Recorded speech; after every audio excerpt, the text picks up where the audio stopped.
Alors des témoignages d'employés qui réclament que Tesla change de système de vente, tout simplement. Business Insider a recueilli 14 témoignages d'employés de Tesla en Amérique du Nord.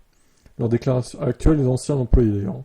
Leurs déclarations mettent en lumière ce que nous devinons de l'extérieur.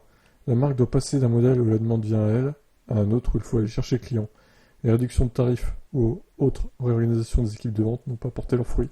La concurrence est de plus en plus rude, les constructeurs traditionnels se réveillent et les Chinois sortent les crocs, sans parler de mauvaise publicité autour de Musk. Tesla a longtemps privilégié un modèle de vente directe, sans concession ni pub. Cependant, cette approche unique commence à montrer les limites. Les vendeurs américains pensent qu'il est temps pour Tesla d'adopter des modèles de vente plus conventionnels. Les clients capables d'acheter une voiture sur le web en seulement quelques clics ne sont pas si nombreux que ça. Un vendeur de la marque explique que la philosophie de Tesla est simple, il faut que le produit se vende tout seul, mais aujourd'hui ça ne suffit plus. En 2022, Tesla avait déjà tenté de recruter des commerciaux avec une expérience plus traditionnelle de la vente.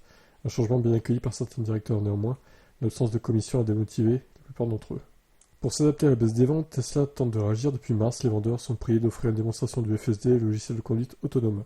Une mesure destinée à convaincre les clients des avantages de la technologie développée par la société. Selon les témoignages recueillis par Business Insider, cette nouvelle mesure a été une source de frustration pour certains vendeurs et de clients. Au fil des années, Tesla a créé de la confusion au sein de la force de vente. En 2019, le constructeur avait décidé de fusionner les rôles de vente et de livraison pour fluidifier l'expérience client, une décision annulée début 2023, pour permettre aux vendeurs de se concentrer sur la relation avec leurs clients. Finalement, après une réduction des effectifs en avril 2024, Tesla a de nouveau changé d'avis. Contrairement à ce qu'on pourrait penser, les baisses de prix régulières inquiètent aussi les vendeurs. Si cette stratégie permet effectivement de stimuler les ventes à court terme, elle incite aussi certains clients à adopter une attitude attentiste en espérant une réduction supplémentaire. Résultat, le constructeur se trouve aujourd'hui dans une situation de surproduction.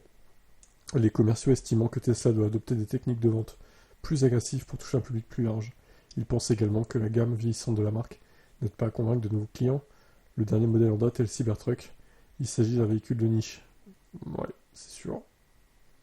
Les autres véhicules n'ont subi que des mises à jour mineures, selon les vendeurs, mais Musk a d'autres idées en tête. Il souhaite positionner Tesla comme une entreprise technologique en mettant l'accent sur l'intelligence artificielle et les robots.